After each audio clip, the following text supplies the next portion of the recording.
8 ಬಾರಿ ಬೆಂಗಳೂರು ನಗರದಲ್ಲಿ ಶಾಸಕನಾಗಿ ಜಯನಗರ ಮತ್ತು BTM ವಿಧಾನಸಭಾ ಕ್ಷೇತ್ರದಲ್ಲಿ ಶಾಸಕನಾಗಿ ಗೆದ್ದಿದ್ದೀನಿ. ಮೊದಲನೇ ಸಲ ವೀರಪ್ಪ ಮೊಯ್ಲಿಯವರ ಮಂತ್ರಿಮಂಡಲದಲ್ಲಿ ಸಚಿವನಾಗಿದ್ದೆ. ಆಮೇಲೆ SM ಕೃಷ್ಣ ಅವ್ರ ಕಾಲದಲ್ಲೂ ಸಚಿವನಾಗಿದ್ದೆ.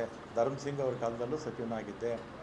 ಸಿದ್ದರಾಮಯ್ಯನವರ 2 ಅವಧಿಯಲ್ಲಿ ಸಚಿವನಾಗಿದ್ದೆ. ಎಲ್ಲ ಮುಖ್ಯಮಂತ್ರಿಗಳ ಹತ್ರ ಕೂಡ ನಾನು ಯಾವತ್ತೂ ಕೂಡ ನನಗೆ ಮಂತ್ರಿ ಮಾಡಿ ಅಥವಾ ಇಂಥ ಪೋರ್ಟ್ಫೋಲಿಯೋ ಕೊಡಿ ಅಂತ ಯಾವ ಮುಖ್ಯಮಂತ್ರಿಗಳನ್ನು ನಾನು ಕೇಳಿರಲಿಲ್ಲ. ಆಮೇಲೆ 2023ರಲ್ಲಿ ಮುಖ್ಯಮಂತ್ರಿಗಳು ಸಿದ್ದರಾಮಯ್ಯನವರಾದರು. ಆಗ ನಾನು ಅವ್ರನ್ನ ಹೋಗಿ ನಾನೇನು ಮಿನಿಸ್ಟ್ರ್ ಮಾಡಿ ಅಂತ ನಾನೇನು ಕೇಳಿರಲಿಲ್ಲ. ಅವರೇ ಕರೆದು ನನ್ನ ಮಿನಿಸ್ಟ್ರ್ ಮಾಡಿದ್ರು.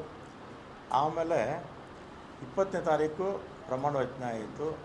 23ನೇ ತಾರೀಕು ಸುರೇಶ್, ನಮ್ಮ ಬೈರತಿ ಸುರೇಶ್ ಈಗ ಮಂತ್ರಿಗಳಾಗಿದ್ದಾರೆ, ಅವರು ಫೋನ್ ಮಾಡಿ ಮುಖ್ಯಮಂತ್ರಿಗಳು ಮಾತಾಡಬೇಕಂತೆ ಬನ್ನಿ ಅಂದರು. ಕನ್ನಿಂಗ್ಹ್ಯಾಮ್ ರೋಡ್ಗೆ ಹೋದೆ. ಅಲ್ಲಿ ಮೇಲ್ಗಡೆ ಯಾರೋ ಇದ್ದರು, ಸೆಲ್ಲರಲ್ಲೇ ಪಾರ್ಕಿಂಗಲ್ಲಿ ನಾನು ಸುರೇಶು ಮಾತಾಡಿದ್ವಿ. ಏನು ಕರೆದಿದ್ದೇನು ಅಂತ ಕೇಳಿದೆ. ಅದಕ್ಕೆ ನಿಮಗೆ ಬೆಂಗಳೂರು ಪೋರ್ಟ್ಫೋಲಿಯೋ ಕೊಡ್ತೀನಿ ಅಂತ ಹೇಳಿದರು. ಅಷ್ಟೇ ತಾನೇ ಫೋನಲ್ಲಿ ಹೇಳಿದರೆ ಸಾಕಾಗಿತ್ತು, ಇದಕ್ಕೆ ಯಾಕೆ ಕರೆದ್ರಿ ಅಂತೇಳಿ ನಾನು ಸಿದ್ದರಾಮಯ್ಯವ್ರನ್ನ ಭೇಟಿನೂ ಮಾಡಲಿಲ್ಲ. ಅವರು ಬೆಂಗಳೂರು ಪೋರ್ಟ್ಫೋಲಿಯೋ ಕೊಡ್ತೀನಿ ಅಂತ ನಾನು ಬಂದುಬಿಟ್ಟು ನಾನೇನು ಕೇಳಿರಲಿಲ್ಲ. ಪೋರ್ಟ್ಫೋಲಿಯೋ ಕೊಡಿ ಅಂತ ನಾನು ಸಿದ್ದರಾಮಯ್ಯನವ್ರನ್ನೂ ಕೇಳಲಿಲ್ಲ. ಅವರೇ ವಾಲಂಟಿಯರ್ ಆಗಿ ಕೊಡ್ತೀನಿ ಅಂತ ಹೇಳಿದರು. ಆಮೇಲೆ 25ಕ್ಕೆ ಅನೌನ್ಸ್ ಆಯಿತು ಪೋರ್ಟ್ಫೋಲಿಯೋ. ನನ್ನದು ಮತ್ತೆ ಟ್ರಾನ್ಸ್ಪೋರ್ಟ್ಗೆ ಹಾಕ್ಬಿಟ್ಟಿದ್ರು. ಆಮೇಲೆ ನಾನು ಫೋನ್ ಮಾಡಿದೆ, ಸುರೇಶಿಗೆ ಫೋನ್ ಮಾಡಿದೆ. ಅವರಿಬ್ಬರ ಜೊತೆಯಲ್ಲಿ ಕಾರಲ್ಲಿ ಹೋಗ್ತಾಯಿದ್ರು. ಯಾಕೆ ಈಗ ಆಯಿತು ಅಂತ ಹೇಳಿದೆ. ಇದು ಬೇರೆ ಬೇರೆ ಕಾರಣಗಳಿಂದ ಇದು ಬದಲಾವಣೆ ಆಗೋಯಿತು ಅಂತ ಹೇಳಿದರು. ಆಮೇಲೆ ನಾನು 25ನೇ ತಾರೀಕು ಮಾತಾಡಿದ್ಮೇಲೆ ನಾನೇನು ಕೇಳಿರಲಿಲ್ಲ, ಯಾರು ಇಂಥ ಇಲಾಖೆ ಬೇಕು ಅಂತ ನಾನು ಕೇಳಿರಲಿಲ್ಲ.